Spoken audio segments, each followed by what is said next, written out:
তোমার জন্য থাক হাজার পূর্ণিমা রাত, গোলাপি পদ্মে ভরা পুকুরের ঘাট। তোমার জন্য থাক শীতে লেপের উষ্ণতা, মাঠের কুয়াশায় জমে থাকা জোছনার ছবিটা।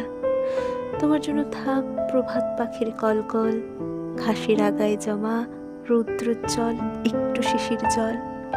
তোমার জন্য থাক মরা গাছের আগার থালার মতো রাঙা সূর্য, কিংবা কুয়াশার বুক চিরে জেগে ওঠা প্রথম সূর্য। তোমার জন্য থাক অন্ধকার বারান্দার মোমবাতি শিখা, কিংবা নরম চাঁদের আলোয় জানালার ছায়া। তোমার জন্য থাক মাঠে বকের সারি, ছোট শিশুর হাসি আর আধো আধো বলি। তোমার জন্য থাক প্রবল বৃষ্টি ছাট, তোমার জন্য থাক সূক্ষ্ম স্মৃতির হাট। তোমার জন্য থাক জীবনের মিষ্টি আবেগ যত, তোমার জীবনে নামুক সুখের ঝর্ণা।